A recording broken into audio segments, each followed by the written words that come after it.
Hello and welcome to another episode of Connect the Dots, our web tech talk show. Thank you to everyone who has taken a moment of time in their day, especially those folks on the West Coast that are getting up a little bit early. We are live on LinkedIn, Instagram, and Facebook, I believe. And this week, we have a really awesome guest, Nicole Rogers from AI12Z, an AI startup down in the Bay Area. But before we get into a great discussion around AI and its focus around chatbots and all kinds of cool stuff, just wanted to introduce the show a little bit. It came as an idea when we were listening into the car guys, I think, on NPR, and just really love the idea of creating a space for an interactive session where we can discuss a topic and people can ask us questions, and we're happy to respond and answer as best we can. So anyone that is on LinkedIn or any of the other channels right now, we really encourage you to ask us questions about web tech. We have an amazing production team. Natalie and Marie are working behind the scenes to help manage the channels. While we get into some discussions around AI and chatbots. So without further ado, just really a great pleasure to introduce Nicole Rogers from AI12Z. Thank you for joining us. I know you woke up a little bit early this morning. So thanks. And yeah, maybe do you want to just tell us a little bit about yourself? And then I've got all kinds of great questions for you. And yeah, good morning. Sure. Morning, Chris. Thanks for having me. So a little bit about myself. I've been in tech for the past 15 years. I worked at a company called Actron in the web content management space. That company is now known as Optimizely. We powered thousands of websites around the world. I then moved out to the San Francisco Bay Area where I am now, and I worked at companies including Box as well as Matterport, Google, WeWork. And yeah, now in the past year, just exactly a year ago, co-founded an AI startup. And so we have built out a co-pilot platform of building out AI-powered search, chatbots, and digital assistants that organizations can go live on their website as well as on mobile. Awesome. And I noticed we've had a bit of preparation, and there's some certain vocabulary that you use around this idea of agents, assistants, chatbots, and that kind of thing. And just for the folks that are joining us here today, a lot of my colleagues, peers, and folks that I've invited to listen in, and folks that will pick up on this stuff later, are often and primarily marketing folks, CMOs, folks that often find themselves in the position to be making kind of big technology decisions while also having to manage a whole bunch of kind of marketing stuff as well. And maybe this is a nice way to introduce the idea of where are we at with chatbots and assistants and co-pilots, and how do you kind of decide on the lexicon and what should marketers know? Yeah. Absolutely. Well, I've been in marketing for years, also working with partners as well. But yeah, I would say a lot of people have used ChatGPT. I'd be surprised if there are people who are tuning in who haven't tried it out yet. And we're getting used to this experience in which we're asking it a question and then getting an immediate answer.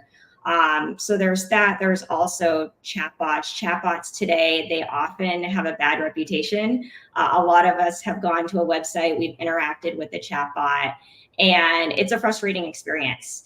But this is where AI changes all of that. So when a user asks a question, whether it's within search or whether it's within a chatbot, that chatbot, also known as like now co-pilot, and I can go into more of that later, or a digital assistant will actually understand the meaning of that user's question, because you connect a large language model with a vector database, but ultimately it understands what the user is asking, so it can come back with an answer. And not only that, when you start to incorporate agents into the mix, you can actually complete a task. Now, this is going to be different for every single industry, but that is going to be the next progression of a website. I believe a lot of people will come to websites and interact primarily with a digital assistant, because if you think about what they're trying to do on a website, they're either trying to find information or they're going to like get a task done. Maybe it's making a reservation, making a purchase, and AI assistants will definitely help with that. Super cool. And I've just been playing around recently with the chat GPT's kind of voice assistant stuff, and having it kind of accompany me on the way home on a drive. I guess at some point of time, this idea of inputting through kind of typing or voice will kind of become all mashed together. For sure. What's your kind of take on this and where that's going? Yeah, I think multimodal will be huge. There's not only going to be voice and text, there's also going to be the incorporation of video. So we're going to see it all. And also images. So some people have interacted with ChatGPT, asked it a question, and it's interacting with Dolly. And so it will come back with an image. But in the future, when we input something in like a brand's, let's say I have a Mini Cooper. So I have a question about my car, and an alert went off. So I just want to take a picture, upload it to the Mini Cooper digital assistant and be like, hey, what's this notifying me of? I will be able to do that by just taking a picture. And so it understands that image. But whether it's text, voice, images, video, it's going to be able to understand all of that. And both ways, you can upload that, but also it can come back in the digital assistant and respond maybe with a video as well. Super cool. And I know when we were speaking kind of in rehearsal mode, you did have some stuff to share kind of as a light demo. You're welcome to fire that up if you like. And I was thinking it might be something to leave behind as well for viewers that go back and watch the video or podcast. But that's totally up to you. But if you did want to share some of that, that's a great opportunity to give some folks a bit of a visual. Yeah, let me see if I can pop that up actually. And in the meantime, I'm just going to shout out to folks that are listening in and just thank you, first of all, for tuning in. And we really encourage you to ask us some questions. We've got a great mind with us today. So if you have any AI type questions, please post those in the channels and we'll do our best to follow up either right now or shortly after the show. Nicole, you mentioned a few words in here, and I really kind of like discussing vocabulary, but there was mention of a vector database. Yeah, absolutely. I remember the first time we spoke, I was like, okay, I can imagine what that is. But can you clarify that a little bit? For sure.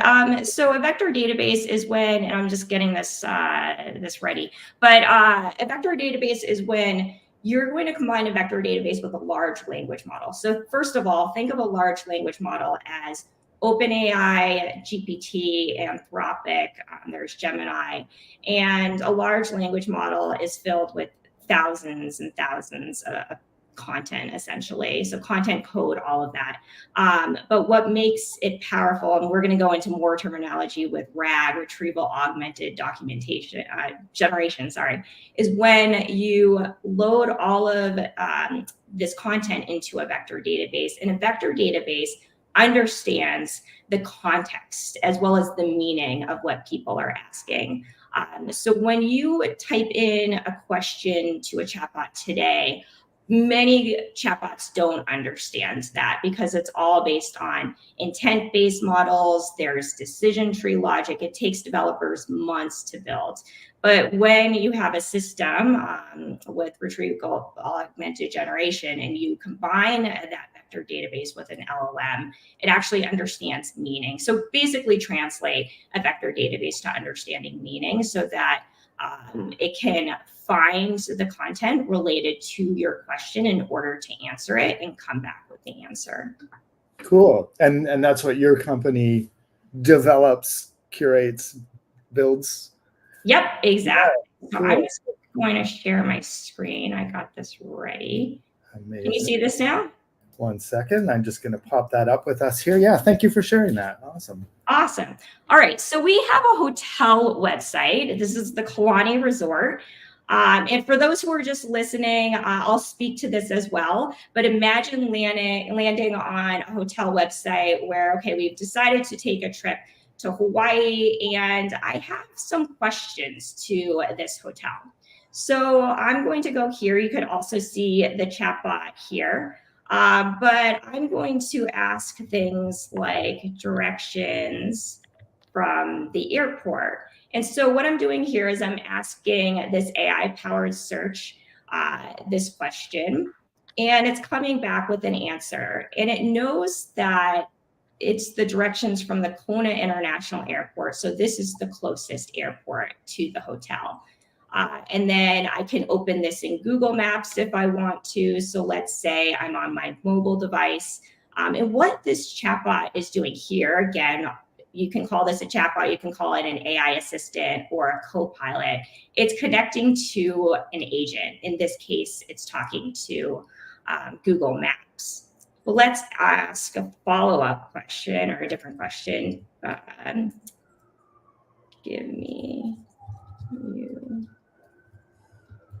you give me a comparison of your rooms? And so I don't want to do the research on their website. I just want to talk up. There's always an error in a chatbot. Let me ask something else. Tell me more about your activities. All right. So I asked the chatbot, tell me more about your activities, because I'm interested in, finding out whether I should book a yoga session or I could book a tennis lesson. And here, instead of me doing research on the website, I'm interacting with the hotel's assistant to find this information. And then I can learn more about each of these activities. I clicked on learn more about golf, and the digital assistant is coming back with information about the golf course, and I can sign up as well. It's coming also back with an image.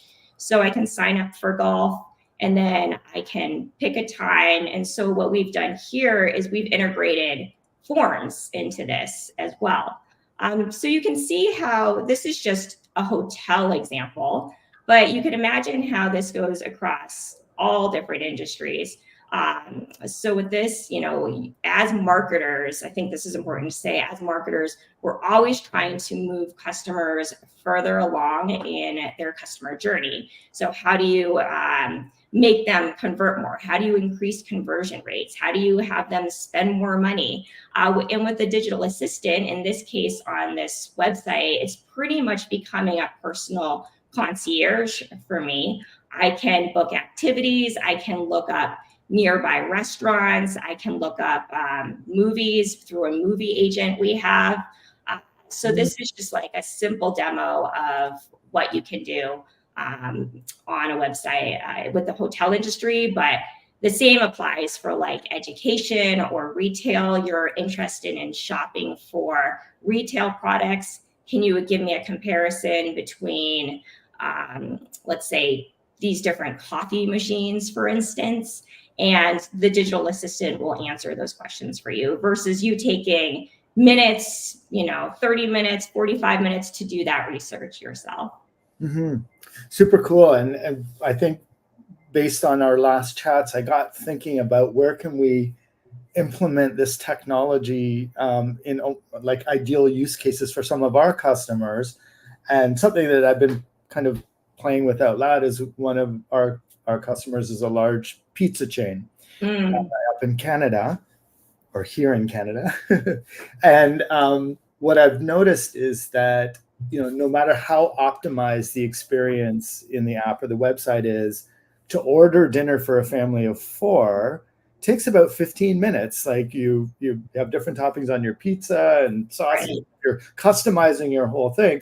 How far are we away from being able to just say, like, it's me again, family of 4, we got one vegetarian, one person that loves chicken wings and not too spicy. What can you just get us that's your best promo on Friday night and have it ready? For sure. I think that can happen pretty quickly with an AI assistant. So let's say that pizza company has that AI assistant through their mobile app or through their website, and that family says, hey, I have somebody who loves pineapples but doesn't like ham. Can you come up with pizzas for me? And you can just click to purchase. Or on the application or through the digital assistant, it can say, this is your past order. Would you like to just reorder this? And then the assistant can say, would you like to make any adjustments? But also in that scenario, imagine that you're hosting a birthday party and you want to talk to a digital assistant and say, hey, I'm hosting a birthday party for my son's birthday. He's having 10 people over. What do you suggest I order? And the assistant can come back with a menu for you. So it could do order optimization. It could do event planning in a way in terms of what you should order. You could even integrate it with your loyalty program for points, so that there's, that could definitely happen with an AI assistant and makes things go faster as well. Very cool. And just some specificity around your organization. I know you're kind of in exiting startup mode and growing. Do you want to just tell us a little bit about what you're up to, what you're thinking about? What are some of the trends that I guess you're onto to stay unique and forward? Yeah, for sure. So a lot of companies out there, I would say, have been building out AI companies where it's all about content authoring. So how do you make a better press release, or how do you help AI write you, any kind of copy, essentially, help you with your emails. But what we're focused on is actually the AI assistant itself. And again, I use Copilot, AI assistant interchangeably, and sometimes you'll hear me say digital assistant, but that is what we're focusing on, as well as AI-powered search, in which we're bringing about a large language model and connecting it to your content and organization's content. And so it's not just RAG again, where it's just solving the question and the answer dilemma, in which, okay, we need questions answered. Our users are asking these on our search and they're getting a lot of links.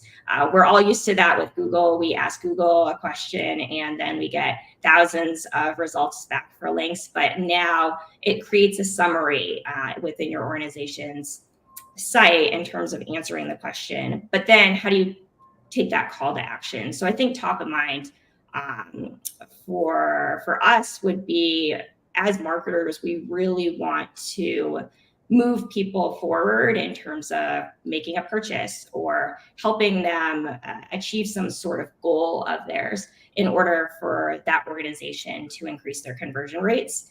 And that's where an AI assistant can really come into play. And that's where you incorporate agents. And agents, just to talk a little bit more about that, agents are where they're these tools that you can connect to third-party systems to access real-time data. So that may be an email agent, it may be a CRM. A CRM would be really powerful because if you're talking to an AI assistant and you want to find out what that individual has purchased in the past, their buying behavior, what are their preferences, then you can customize that AI assistant to them. But yeah, I would also say that every company is going to have an AI assistant for their brands. A lot of us, as mentioned in the beginning, are interacting with ChatGPT, but what should be top of mind for marketers and just brands in general is, how do I have my own personal experience through an AI assistant for my users? So that's what we're working on at AI12Z. Awesome. I've just got a question here from Natalie. It's regarding AI and e-commerce, and she's wondering, I'm just going to kind of paraphrase her question. How do you get started integrating AI chatbots into your digital landscape, while acknowledging that there's been some past bumbles along the way with some AI kind of getting things wrong and having some mild hallucinating on stuff like that? Is there a way to kind of take baby steps in Yeah, implementing? for sure. People bring up the hallucination question a lot.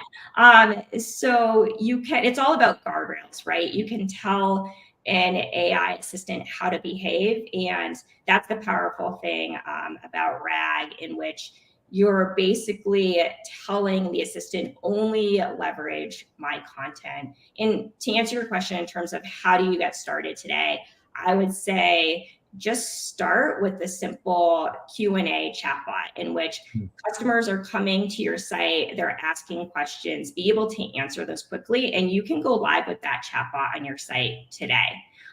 By you just through our portal, you connect to a CMS or you upload your content, and then that connects everything, and we'll be able to answer questions immediately. So that can happen within minutes and hours. I think if you want to take the next step, that's when you start incorporating agents. And to answer the question on e-commerce is super powerful because imagine having an AI assistant where you're asking it, let's say I'm on one of my favorite sports brands and I have a race coming up for the marathon and I have a question. Hey, what running shoes should I purchase for the marathon?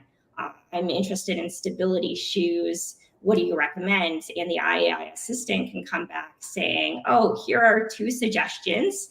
And then I can just do a click to buy. And that's where it integrates with the whole e-commerce. And that moved me as a customer way faster than me going on the website and doing the research myself. You just got me thinking about a Strava agent, so it could figure out just when I need to get a new pair of shoes, and how to. Definitely, yeah. I'm getting that notification all the time about my shoes. When you talk about agents, and just almost for my clarity, is that something almost synonymous or kind of similar to having systems expose information through APIs, but now they're going to expose stuff through an agent, and an agent is kind of set up to be AI enabled, I guess. Is yeah, that exactly. a person's version? Yeah, out of the box agents. Ones like the Google Maps one that I showed in the demo.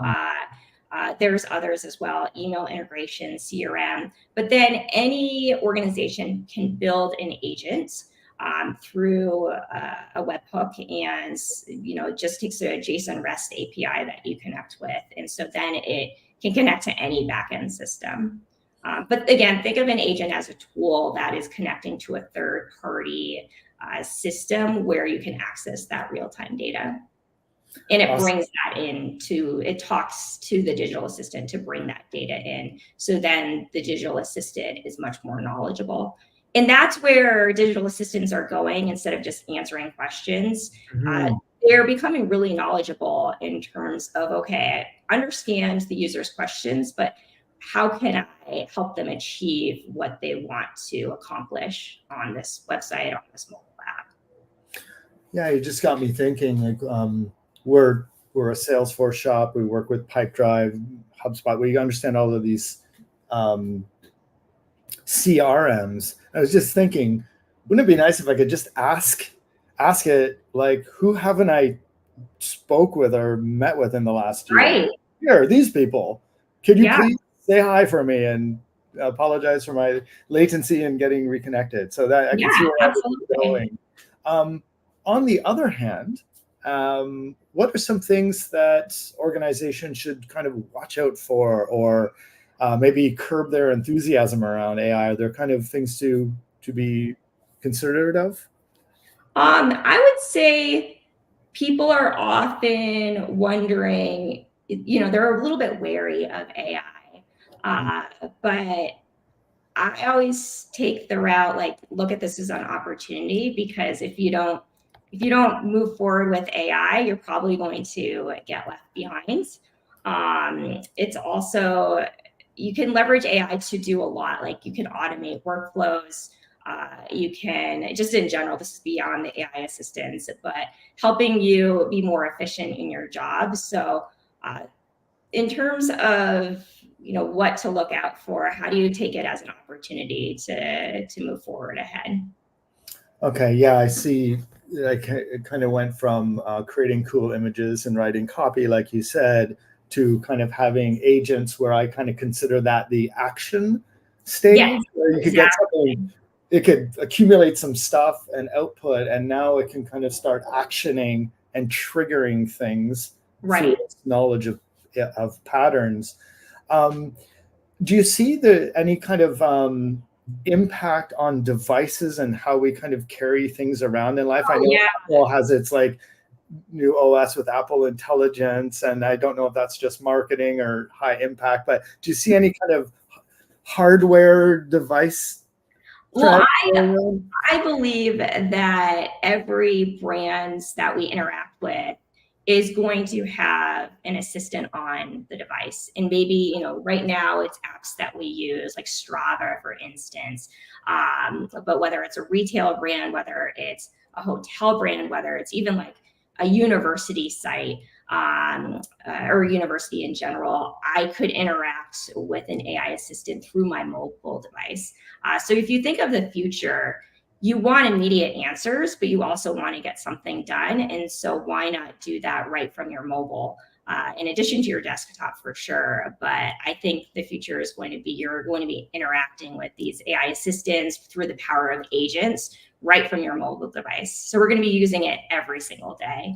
But just going back to I brought up education quickly. Universities are another example. Imagine being a current student and you're trying to figure out your course calendar next year. That used to take me hours as a university student. And now with an AI assistant, it can connect to the student CRM. It can understand what courses are required for my major, what courses I've taken, what the course calendar is. So through this digital assistant interacting with all these different agents, it can then figure out like, oh, hey, Nicole, we see that you're majoring in international business and marketing. You are interested in taking art history classes for fun. Let me come up with your courses for junior year. And think of that assistant then as a recommendation engine, pretty much for me, of like, here, it's what we recommend for your courses. And then as that individual, this is where the co-pilot term comes in. I'm still in control. I still have the power to make the decisions. That's why it's called a co-pilot. I'm still the pilot. And so I can be like, yes, I want to take all those courses, sign me up immediately. And then that AI signs me up for all those courses. So the possibilities here are endless in terms of how you can use AI. Awesome. Well, your company seems well positioned to be prosperous and really help a lot of folks out. Just got me thinking when you were chatting about where the co-pilots are going to kind of accumulate information. Is there an update to content strategy now to be better prepared for your LLM that's internal, but to start crafting it slightly differently, or do you just let it go and it can figure it out? Right. For your content strategy, first of all, a lot of people are wondering, should I prevent bots from scraping my site because I don't want it on ChatGPT? But like, why do that? You want to get found. So first of all, I would say, don't prevent any of that from not taking place. Like, you want to get found in these different channels. So that's one. And another is, the great thing about AI assistants is when people are asking questions, you see the questions that they're asking. So if, so this actually helps your SEO, because if you're not answering those questions and it was a thumbs down, you can see what all of these individuals thumbs down and then create the content. So it'll actually help you create the right content for your audience, and that in turn will help your content strategy. Oh man, great topic. And actually, we got 8,000 more questions for you, and we could keep talking forever. Little bit of a plug, we had mentioned in the future, actually creating just a demo half hour so people can how your tools work. Maybe just tell us a little bit before we go. How do folks get a hold of you? We'll put this in all the channels, but maybe what's the best way to get in touch with you, either to chat more or to learn more about your platform? Yeah, feel free to email me at nicole@ai12z.com, or just connect with me on LinkedIn. That would be a great way as well to contact me. So I'll pay attention to those messages coming in. But That's yeah, really cool. Well, great. Yeah, I'll just take a moment and thank everyone who took a little bit of their morning to listen in.